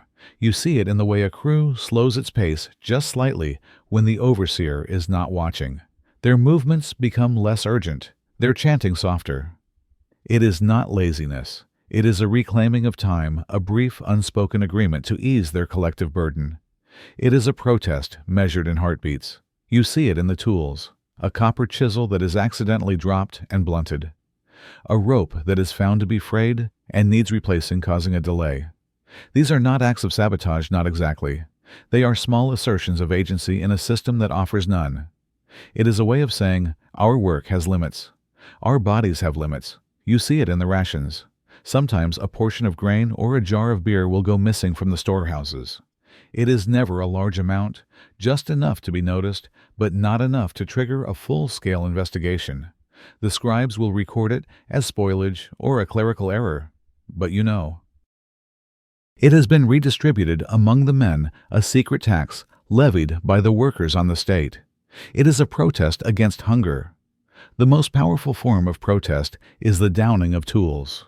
It is rare and incredibly dangerous, but it happens. There are records from later dynasties of entire crews sitting down and refusing to work until their grievances, usually over delayed rations, are heard. It is the pyramid builder's version of a strike. As an engineer caught in the middle, these are your most difficult moments. You must restore order without resorting to the whip, for a beaten workforce is an unwilling one. You must negotiate, persuade, and sometimes make promises you are not sure the state will honor. These silent protests are a constant low-level hum beneath the roar of construction, a reminder that even in the service of a God-King, the human spirit will always seek its own small measure of justice. The desert is not an empty stage. It is a living entity, and sometimes it fights back. Its most fearsome weapon is the Khamsin, the sandstorm. It comes without warning, a dark, churning wall of yellow dust rising on the horizon. The sky, once a brilliant blue, turns a sickly, oppressive orange. The lookout cries a warning from the top of the pyramid, his voice thin against the rising wind. Work on the plateau grinds to a sudden, frantic halt. The foremen shout orders not to work but to take cover. Men abandon their tools, their ropes, their stones, and scramble for shelter in the half-finished temples, the workers' barracks, or the passages of the pyramid itself. Then, the storm hits. It is not just wind, it is a physical assault. The air becomes a thick, suffocating cloud of sand. Visibility drops to arm's length.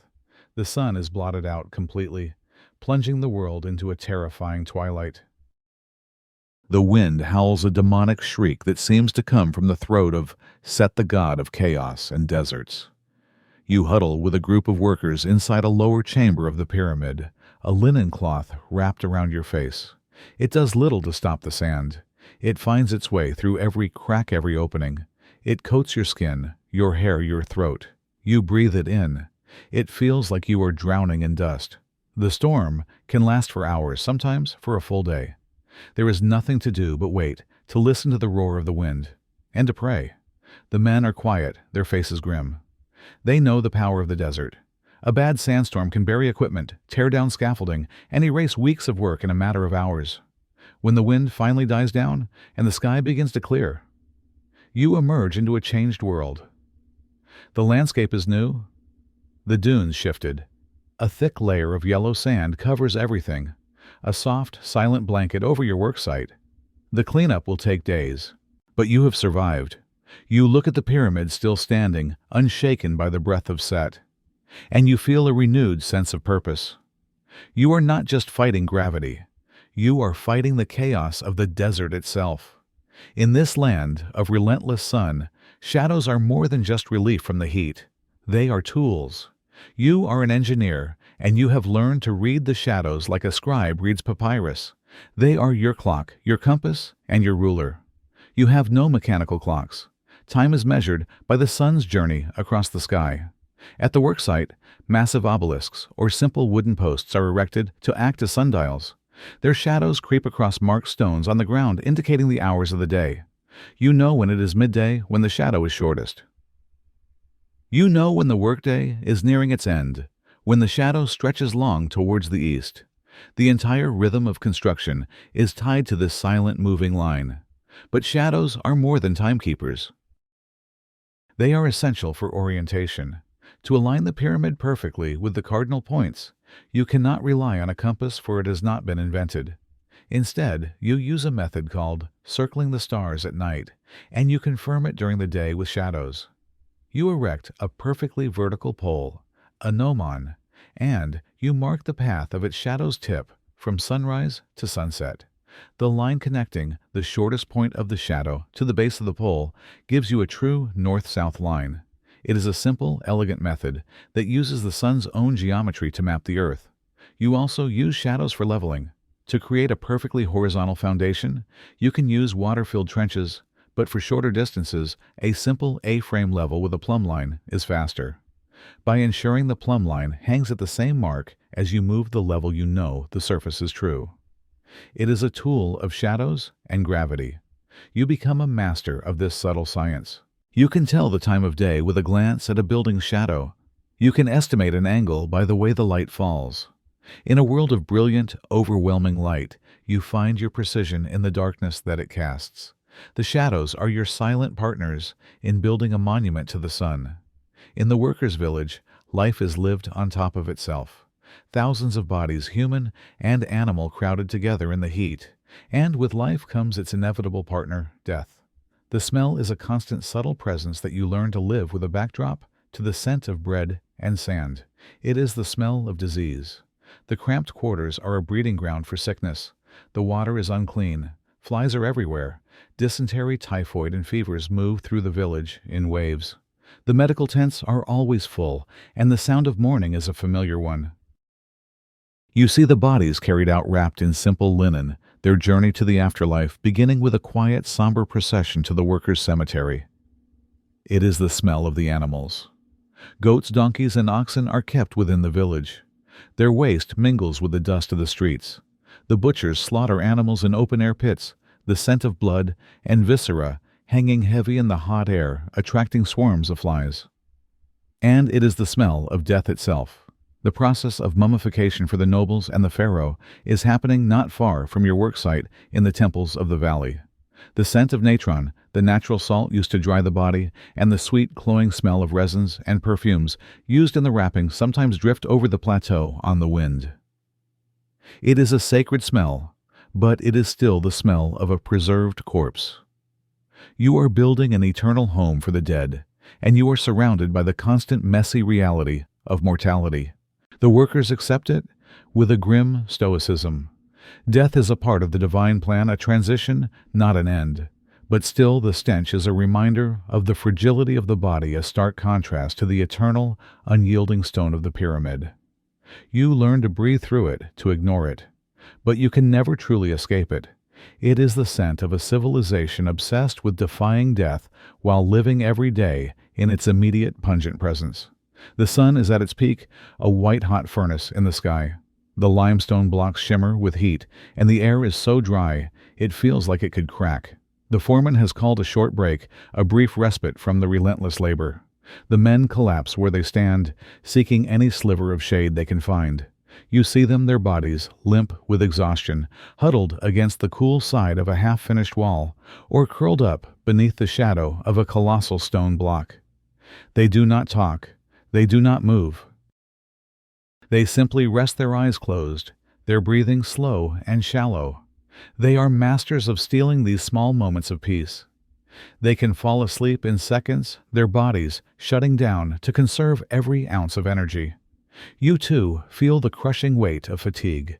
Your mind is weary from the constant calculations, your body sore from walking the vast worksite. You find a quiet spot behind a stack of unused granite blocks, a place hidden from the overseer's gaze. You slide down the cool stone, the rough surface, a welcome contrast to the heat. For a few precious minutes you are not an engineer. You are not responsible for the fate of a god's tomb. You are just a man resting in the shade. You close your eyes and listen. The roar of construction fades into a distant hum. You hear the whisper of the desert wind, the lazy buzz of a fly. You do not sleep, not really. You just let your mind go blank. You let your body sink into the stillness. It is a stolen moment, a small act of rebellion against the relentless pace of the project. You know it cannot last. In a few minutes, the foreman's shout will echo across the plateau, and the men will rise groaning to their feet. The rhythm of work will begin again. But for now, there is only this: the shade, the silence, the simple, profound luxury of not moving. In a life of constant effort, these stolen moments of rest are the only true reward. Why do they do it? You ask yourself this question sometimes as you watch the thousands of laborers toil under the sun. Why do they pull the ropes, carry the stones, and break their bodies for the tomb of one man? The answer is not just fear of the whip or the need for a daily ration of bread. The answer lies in the promise of eternity. You are all part of a sacred contract. The Pharaoh is a god, and his successful journey to the afterlife ensures the continued prosperity and stability of Egypt itself. By building his tomb, you are not just serving a king. You are upholding Ma'at, the cosmic order. You are ensuring that the sun will continue to rise, that the Nile will continue to flood, and that the world will not descend into chaos. This belief is woven into the very fabric of your being, and it comes with a personal promise. The workers believe that their service to the God-King will be rewarded in the field of reeds, the Egyptian afterlife. They believe that their proximity to the divine tomb, their contribution to the Pharaoh's eternal journey, will grant them favor with the gods of judgment. Their labor is a form of prayer, an offering of sweat and muscle. You see evidence of this belief in the workers' cemetery. Even the poorest laborer is buried with care, facing west towards the land of the dead, with a small pot of beer and a loaf of bread for their journey. They may not have a pyramid, but they have hope. This promise is the invisible engine that drives the entire project. It transforms brutal, repetitive labor into a sacred duty. It gives meaning to the suffering. It allows men to endure the heat, the dust, and the pain, because they believe they are building not just for their Pharaoh, but for their own souls. You, with your knowledge of numbers and physics, might sometimes have your doubts. But you see the sincere faith in the eyes of the men around you, and you understand. The pyramid is not just built on a foundation of stone. It is built on a foundation of hope. The desert is not empty. It is teeming with life, much of it small, silent, and deadly. The massive construction project has disturbed an ancient ecosystem, and its inhabitants are not pleased.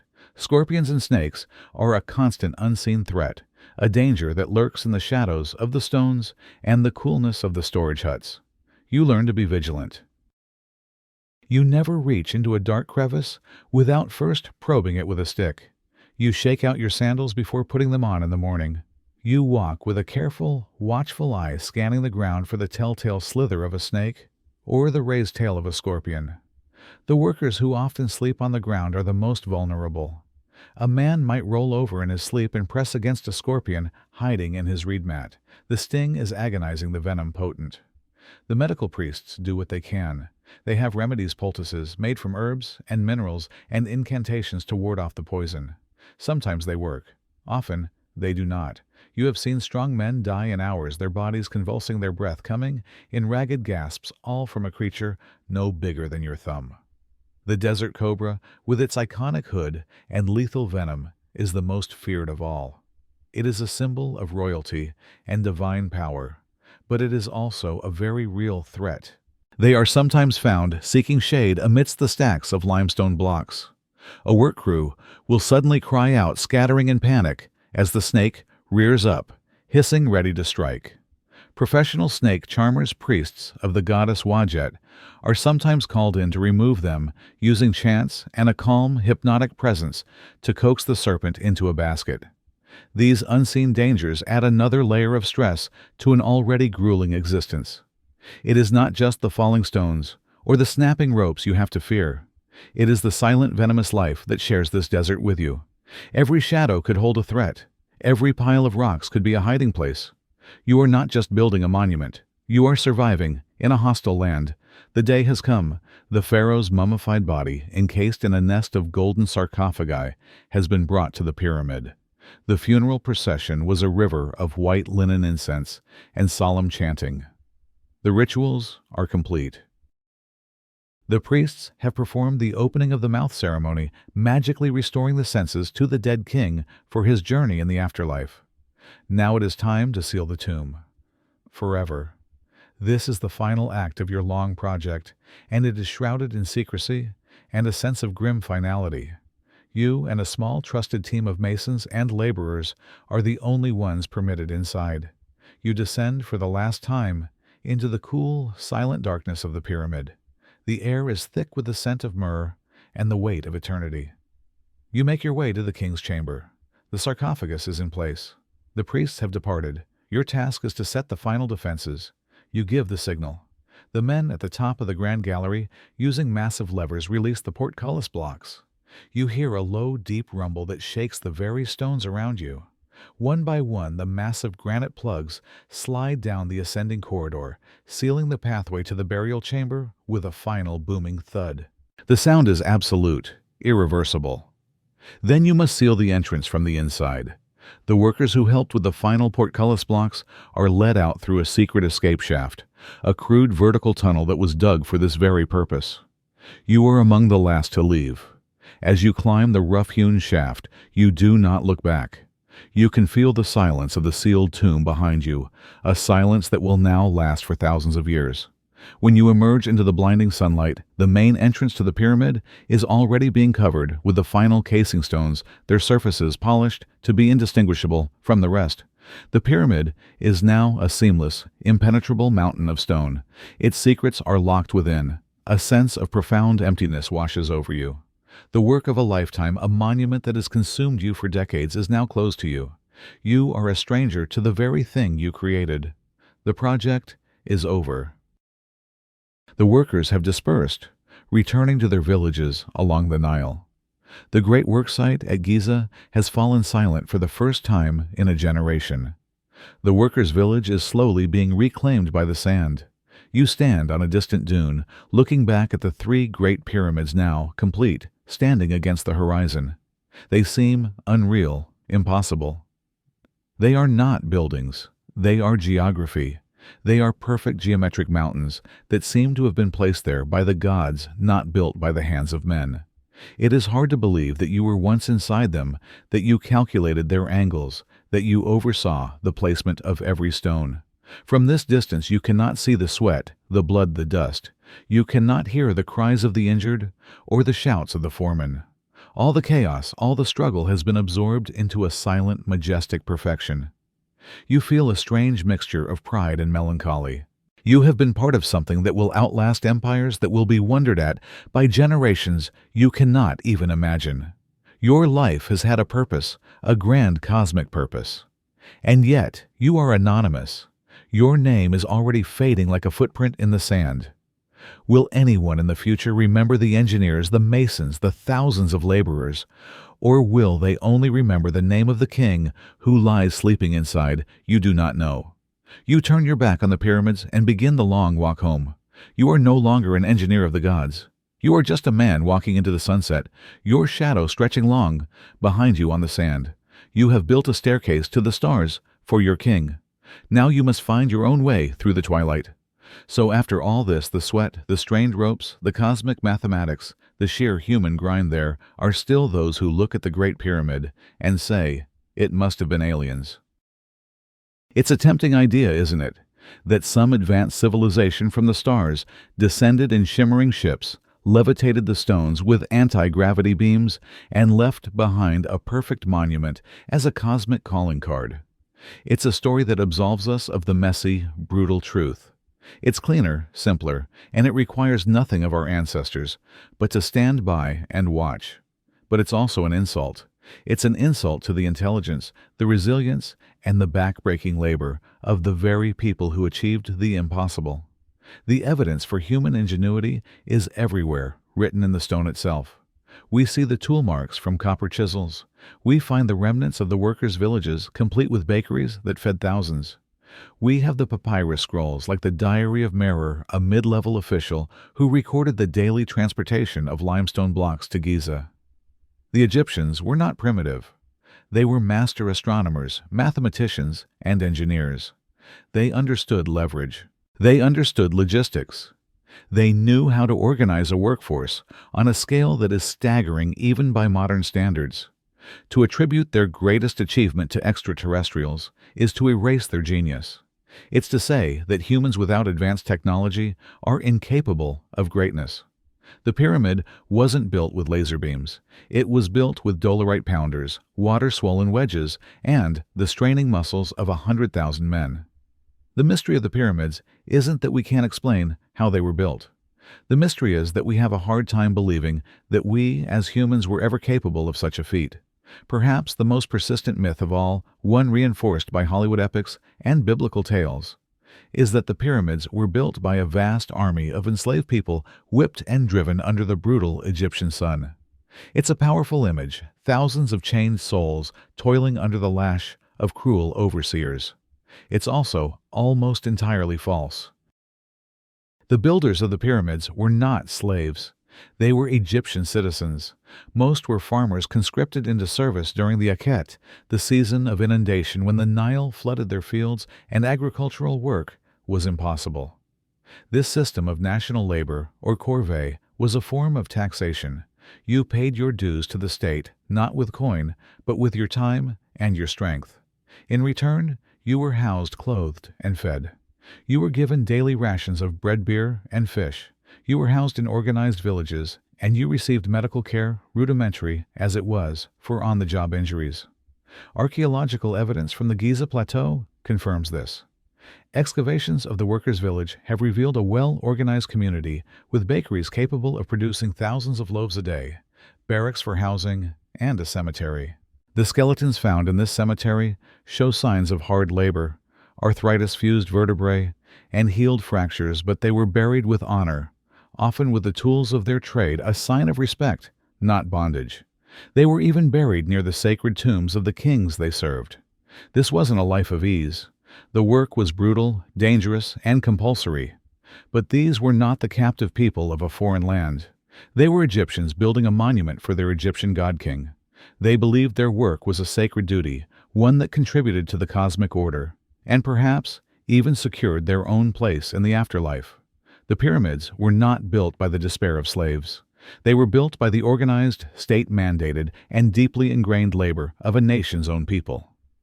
The reality is perhaps less dramatic than the myth, but it is far more complex and in its own way, more astounding.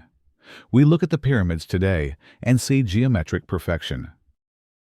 Flawless faces, razor-sharp angles, a monument that seems to have been born of a divine thought. But this too is a myth. The pyramids are not perfect. They are masterpieces of engineering, yes, but they are also human. They are filled with corrections, adjustments, and hidden flaws. If you look closely at the Great Pyramid, you'll notice that its base is not a perfect square. The west side is a few inches longer than the east side. The casing stones, while beautifully fitted, were not all identical. Some were cut slightly differently to correct for minute errors in the leveling of the course below. These were not mistakes born of carelessness. They were the real-time problem-solving of brilliant engineers working with primitive tools. Inside, the story of imperfection continues. The king's chamber has cracks in some of its granite ceiling beams, likely formed under the immense weight of the pyramid shortly after construction. The builders noticed this and made repairs. The queen's chamber was left unfinished, its floor rough and uneven. Plans changed mid-construction. The original subterranean chamber was abandoned entirely. This is not a story of failure. It is a story of human adaptation. The pyramid is a living document of the challenges its builders faced. Every corrected angle, every patched crack, is a testament to their ability to innovate under pressure. They were not gods with perfect foresight. They were men learning, adjusting, and overcoming problems as they arose. The perfection of the pyramids lies not in their flawless execution, but in the relentless human effort to achieve the impossible and to hide their struggles so well that for thousands of years we forgot they were human at all. The pyramids are more than tombs. They are instruments of power. They are the most audacious and effective pieces of state propaganda ever conceived. In a civilization without mass media, without newspapers or television, architecture was the message. And the message of the pyramids was simple and absolute. The Pharaoh is eternal. The state is all-powerful, and you are very, very small. The very act of building the pyramid was a tool of social control.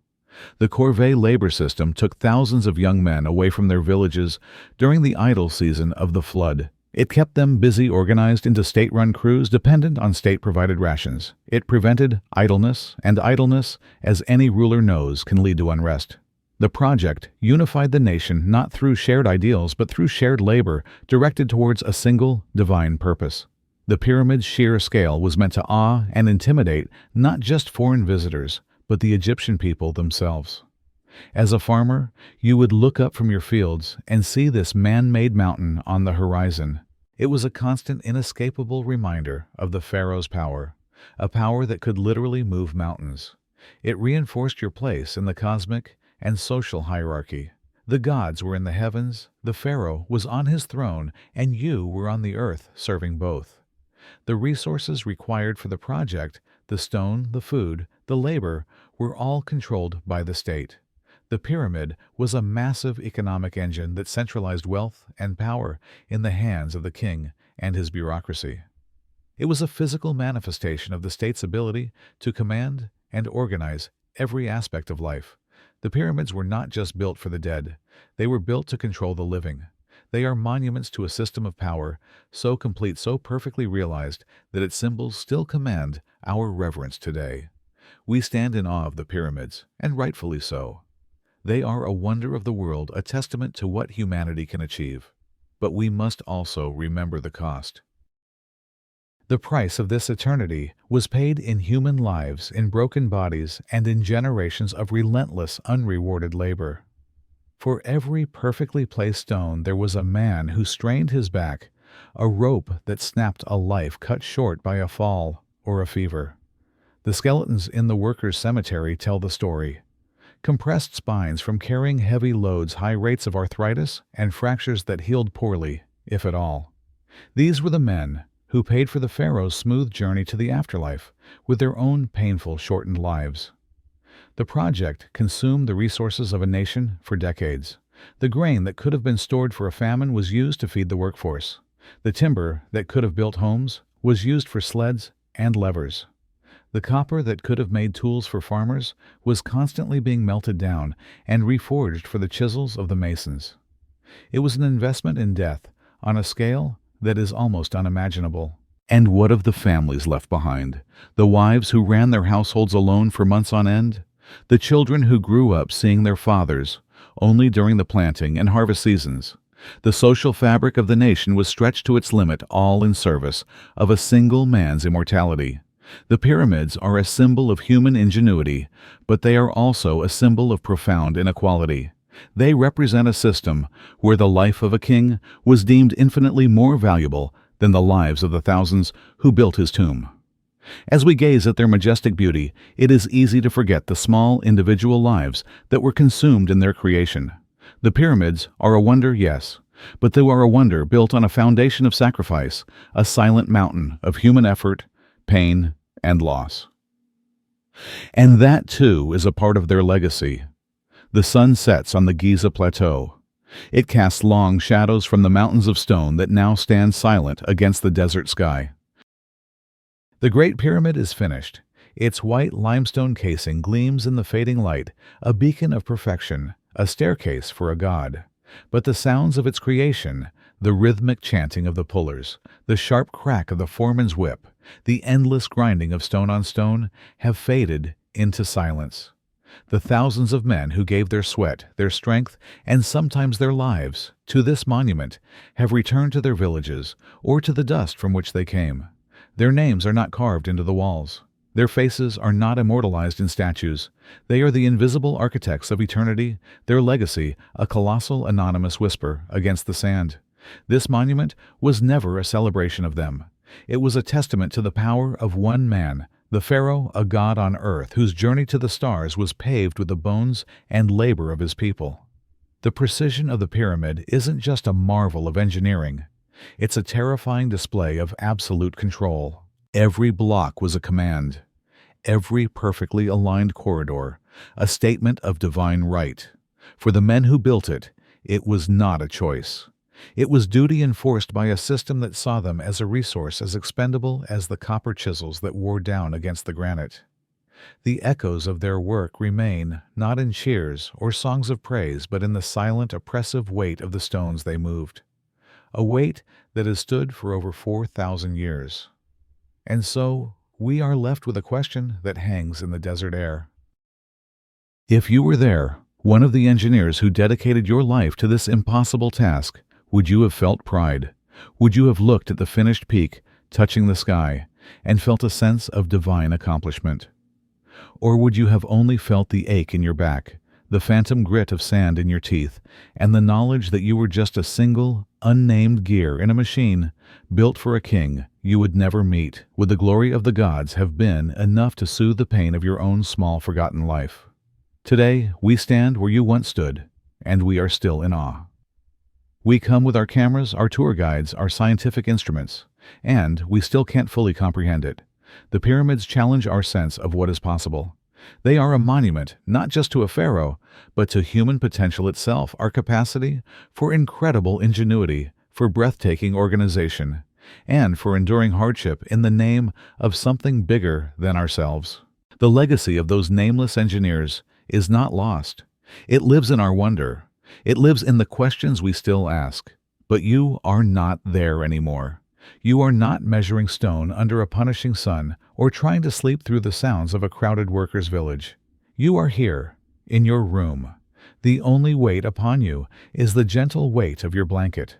The only structure you have to worry about is the architecture of your own dreams. The dust of the past is settled. The echoes of the hammers have faded. Let the silence of the desert night settle over you. All that's left now is the quiet rhythm of your own breath, in and out. There are no overseers here, no gods to please, just the soft, steady pulse of your own life, safe and sound. The work is done. The journey is over. Sleep now.